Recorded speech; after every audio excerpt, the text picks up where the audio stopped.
télévision. La campagne électorale pour les futures élections régionales, le premier tour est prévu le 6 décembre prochain, continue de battre son plein dans le vignoble. À Clisson, on attendait à la gare SNCF l'arrivée de la tête de liste Europe Écologie Les Verts, reçue par Franck Nicolon, élu de la municipalité de Clisson. C'est une campagne qui veut aller vers le renouveau et vers l'ouverture citoyenne. Donc la campagne, eh bien, nous espérons que les citoyens vont être très sensibles à notre projet, qui pour nous est une véritable alternative globale à ce que nous pouvons vivre au quotidien aujourd'hui, des inégalités sociales, économiques, des inégalités environnementales également.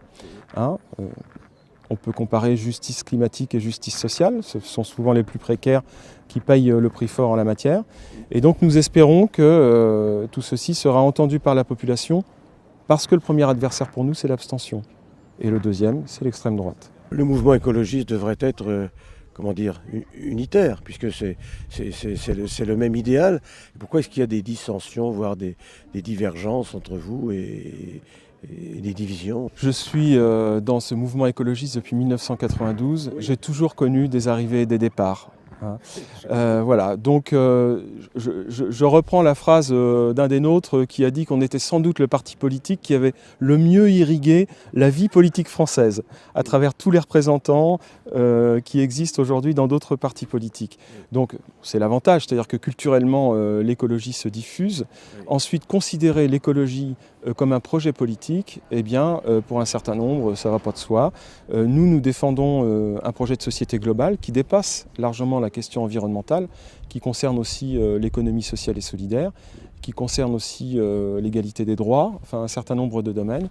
Et donc c'est ce qui fait, je pense, à un moment donné, qu'il y a des stratégies différentes pour arriver à nos objectifs. Avant, avec son équipe, de partir à vélo pour sillonner le canton, la tête de liste Sophie Bringui a exposé les grandes lignes de sa campagne. Alors le premier thème, c'est celui de l'emploi. La première préoccupation des Français.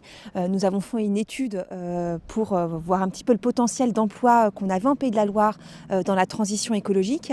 Et en gros, le potentiel, le socle minimal est à 45 000 emplois dans le domaine de l'économie circulaire et collaborative, dans les domaines de l'agriculture biologique, dans les domaines des énergies renouvelables ou encore dans les domaines de la rénovation énergétique du bâtiment. Donc ça, c'est notre première mesure phare. La deuxième mesure phare, bien sûr, elle concerne la nature. 35% de la nature en Pays de la Loire est en bon état. Ça veut dire que 65% est en mauvais état. Et nous, notre objectif, c'est que pour 2020, on arrive à plus de 50% de l'eau et de la nature en bon état écologique en Pays de la Loire. Et puis la troisième mesure phare, elle va concerner l'alimentation, l'agriculture, parce qu'on a toutes et tous besoin de manger et il est important aujourd'hui de lutter pour une alimentation de qualité et aussi contre les inégalités alimentaires, pour la justice alimentaire, la justice sociale et donc travailler en Pays de la Loire pour le développement d'une alimentation de qualité, d'une agriculture de qualité et de solidarité sur ces enjeux-là. Les quelques jours qui restent pour cette campagne électorale des régionales, c'est pour le 6 décembre, le premier tour. Et vous allez faire quoi maintenant pour essayer d'accrocher le plus en plus d'électeurs sur votre nom?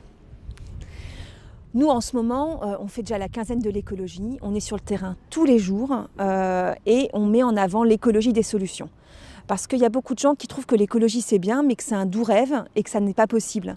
Donc nous on dit que c'est possible, que ça existe déjà et que la région est un levier important pour déployer l'écologie, les solutions écologistes et faire en sorte que chacun, chacune puisse en bénéficier parce que ça répond aux besoins d'aujourd'hui. Quand on parle de rénovation énergétique, on parle de factures de chauffage. Quand on parle d'alimentation bio et de qualité, on parle de notre santé à toutes et tous. Quand on parle de qualité de l'air, on parle tout simplement de diminuer le nombre de cancers. Et la petite équipe s'en est allée sur les chemins à bicyclette.